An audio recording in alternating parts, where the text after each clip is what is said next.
اعوذ باللہ من الشیطان الرجیم بسم اللہ الرحمن الرحیم۔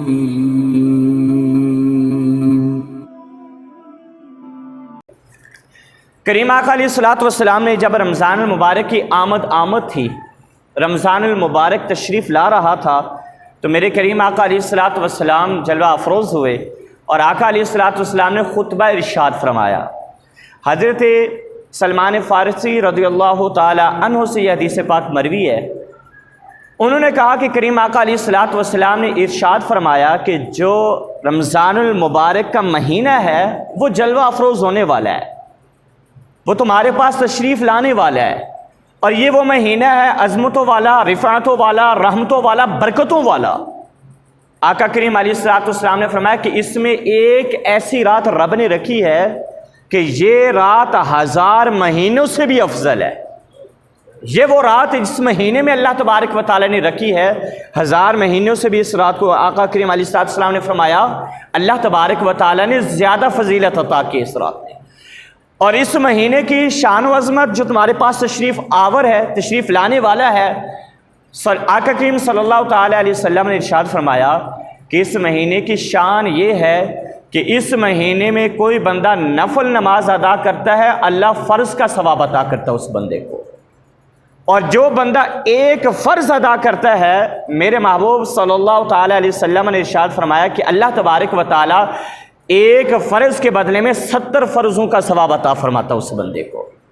اور یہ مہینہ صبر والا مہینہ ہے، اور یہ مہینہ ہمدردی کا، غمخواری کا مہینہ ہے، اور صبر کے بدلے میں میرے آقا نے فرمایا کہ صبر کا مطلب یہ ہے کہ جو بندہ صبر سے روزہ رکھتا ہے اللہ تبارک و تعالی صبر کے بدلے میں اسے جنت عطا فرماتا ہے، جو مومن کا مقصود بھی ہے۔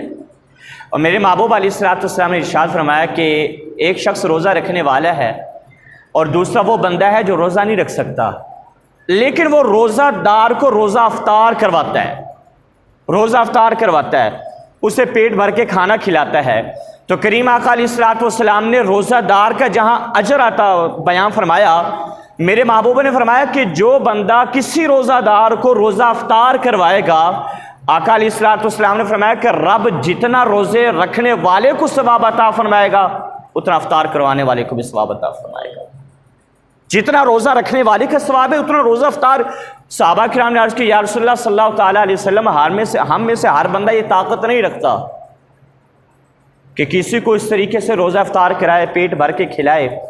میرے محبوب علیہ السلام نے فرمایا کہ اس بندے کو بھی اللہ وہی ثواب عطا فرمائے گا جس نے روزہ دار کو ایک گھونٹ دودھ کے ساتھ بھی روزہ افطار کروا دیا۔ ایک گھونٹ دودھ اس کو دیا اور روزہ دار نے اس دودھ کے گھونٹ سے، ایک گھونٹ سے روزہ افطار کر لیا۔ میرے محبوب نے فرمایا جو ثواب اس کو ملے گا وہی ثواب اللہ اسے عطا فرمائے گا۔ یہ بھی طاقت رہا ہوں کسی کے پاس تو ایک کھجور کے بارے میں بھی میرے آقا علیہ السلام نے ارشاد فرمایا کہ کسی نے ایک کھجور کسی روزہ دار کو دے دی اور اس روزہ دار نے اس کھجور سے روزہ افطار کیا، اس کھجور سے۔ آقا نے فرمایا کہ کھجور سے روزہ افطار کروانے والے کو رب وہی ثواب عطا کرے گا جو روزہ رکھنے والے کو ثواب عطا کرے گا۔ کھجور سے افطار کروانے والے کا بھی وہی ثواب ہے جو روزہ رکھنے والا۔ اس سے بھی زیادہ آسانی فرما دی، کھجور بھی پیسوں کی ملتی ہے اور دودھ بھی ہمیں مارکیٹ سے پیسوں کا ملتا ہے، اور میرے آقا علیہ السلام کا صدقہ، اللہ کی رحمت، اللہ تبارک و تعالیٰ کی عنایت ہمارے اوپر، صدقہ محمد رسول اللہ صلی اللہ تعالی علیہ وسلم۔ میرے آقا علیہ السلام نے فرمایا کہ جو روزہ دار کو ایک گھونٹ پانی سے بھی روزہ افطار کرائے گا اللہ پھر بھی وہی ثواب عطا فرمائے گا اس بندے کو۔ ایک گھونٹ پانی سے بھی روزہ کسی کو افطار کروایا، اللہ تبارک و تعالیٰ افطار کروانے والے کو ایک گھونٹ پانی کے بدلے میں افطار کروایا، فرمایا رب اس کو بھی وہی ثواب عطا فرمائے گا جو روزہ دار کو۔ اور میرے آقا نے فرمایا کہ جو روزہ رکھنے والا ہے اس کے ثواب میں کمی یہ نہیں ہے کہ اس کا جو ثواب ہے، اس کی جو نیکی ہے، اس نے جو تکلیف کاٹی ہے، جو مشقت سارا دن برداشت کی ہے، شاید اس کے اجر میں سے اس کو اجر عطا کر دیا جائے گا۔ میرے آقا نے فرمایا ایسا نہیں ہے، روزہ رکھنے والے کو پورا ثواب عطا کیا جائے گا، اور روزہ افطار کروانے